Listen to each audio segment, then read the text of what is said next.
Évangile de Jean, chapitre 13. Avant la fin de la Pâque, Jésus, sachant que pour lui l'heure était venue de passer de ce monde auprès du Père, après avoir aimé les siens qui étaient dans le monde, les aima jusqu'à la fin. Tandis que le souper avait lieu, alors que déjà le diable avait mis au cœur de Judas, fils de Simon l'Iscariote, le dessein de le livrer, sachant que le Père lui avait remis tout entre les mains, et qu'il était parti de Dieu et s'en allait vers Dieu, il se leva de table, quitta ses vêtements, et prenant un linge, s'en ceignit. Puis il versa de l'eau dans le bassin, et il se mit à laver les pieds des disciples et à les essuyer avec le linge dont il s'était ceint. Il vint donc à Simon-Pierre, qui lui dit : « Seigneur, c'est vous qui me lavez les pieds ? » Jésus lui répondit : « Ce que je fais, tu ne peux le comprendre maintenant, mais tu le comprendras ensuite. » Pierre lui dit : « Non, jamais vous ne me laverez les pieds. » Jésus lui répondit : « Si je ne te lave pas, tu n'as plus de part avec moi. » Simon-Pierre lui dit : « Seigneur, pas seulement les pieds, mais aussi les mains et la tête. » Jésus lui dit : « Celui qui s'est baigné n'a pas besoin de se faire laver, si ce n'est les pieds, car il est propre tout entier. Vous aussi, vous êtes purs, mais non pas tous. » Il savait en effet qui allait le livrer. C'est pourquoi il dit : « Vous n'êtes pas tous purs. » Après qu'il leur eut lavé les pieds, qu'il eut repris ses vêtements et qu'il se fut remis à table, il leur dit : « Comprenez-vous ce que je vous ai fait ? Vous m'appelez le Maître et le Seigneur, et vous dites bien, car je le suis. Si donc, moi, le Seigneur et le Maître, je vous ai lavé les pieds, vous devez, vous aussi, vous laver les pieds les uns aux autres. Car c'est un exemple que je vous ai donné, pour que, comme je vous ai fait, vous fassiez vous aussi. En vérité, je vous le dis, il n'y a pas de serviteur plus grand que son maître, ni d'envoyé plus grand que celui qui l'a envoyé. Puisque vous savez cela, heureux serez-vous si vous le pratiquez. Ce n'est pas de vous tous que je parle. Je sais, moi, ce que j'ai choisi. Mais c'est pour que l'Écriture soit accomplie. Celui qui mange mon pain a levé contre moi son talon. Je vous le dis dès maintenant, avant que la chose n'arrive, afin que lorsqu'elle sera arrivée, vous croyiez que c'est moi. En vérité, je vous le dis, qui reçoit celui que j'aurai envoyé me reçoit, et qui me reçoit celui qui m'a envoyé. » Ayant ainsi parlé, Jésus fut troublé en esprit, et il déclara net : « En vérité,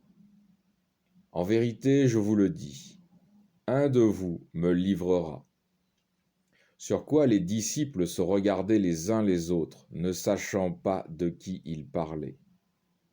Or, un de ses disciples, celui que Jésus aimait, se trouvait à table au sein de Jésus.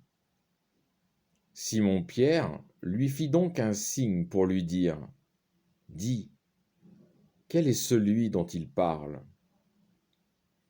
Lui, s'étant retourné sans autre sur la poitrine de Jésus, lui dit : « Seigneur, qui est-ce ? » Jésus répondit : « C'est celui à qui je donnerai le morceau que je vais tremper. » Trempant donc le morceau, il le prit et le donna à Judas, fils de Simon Iscariote. Et après le morceau, alors Satan entra en lui. Et Jésus lui dit : « Ce que tu as à faire, fais-le vite. » Mais aucun de ceux qui étaient à table ne comprit à quelle fin il lui avait dit cela. Quelques-uns pensaient, puisque Judas avait la bourse, que Jésus voulait lui dire « Achète ce qu'il nous faut pour la fête » ou de donner quelque chose aux pauvres. Aussitôt, aussitôt qu'il eut pris le morceau, il sortit. Il était nuit.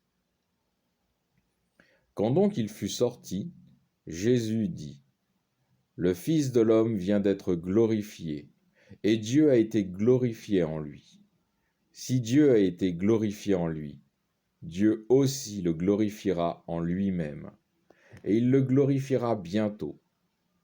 Mes petits enfants, je ne suis plus avec vous que pour peu de temps. Vous me chercherez, et comme j'ai dit aux Juifs, où je m'en vais, vous ne pouvez venir. À vous aussi, je le dis à présent. Je vous donne un commandement nouveau, que vous vous aimiez les uns les autres, que comme je vous ai aimé, vous aussi vous vous aimiez les uns les autres. C'est à ceci que tous reconnaîtront que vous êtes mes disciples, si vous avez de l'amour les uns pour les autres.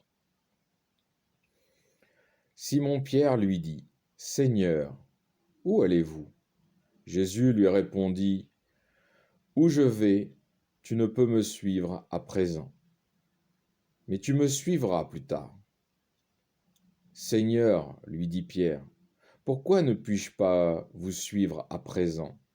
Je donnerai ma vie pour vous. » Jésus répondit, « Tu donneras ta vie pour moi? En vérité, je te le dis, le coq ne chantera pas que tu ne m'aies renié 3 fois. » Alors je fais une parenthèse.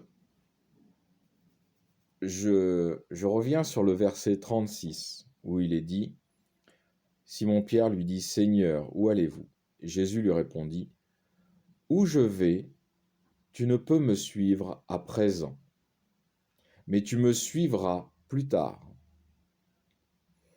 Jésus confirme la première résurrection qui est suivie de l'enlèvement de ceux qui le suivent et qui sont encore vivants sur la terre.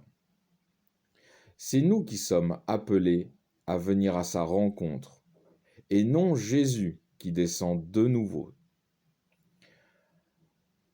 On peut prendre le livre de Matthieu, chapitre 25, verset 34, qui dit « Venez, les bénis de mon Père, prendre possession du royaume. » Ou Apocalypse, chapitre 10, verset 12, qui dit « Montez ici » et ils montèrent au ciel. On est là dans une invitation. C'est nous qui nous rendons auprès du Seigneur lorsqu'il nous appellera. Fin du chapitre 13.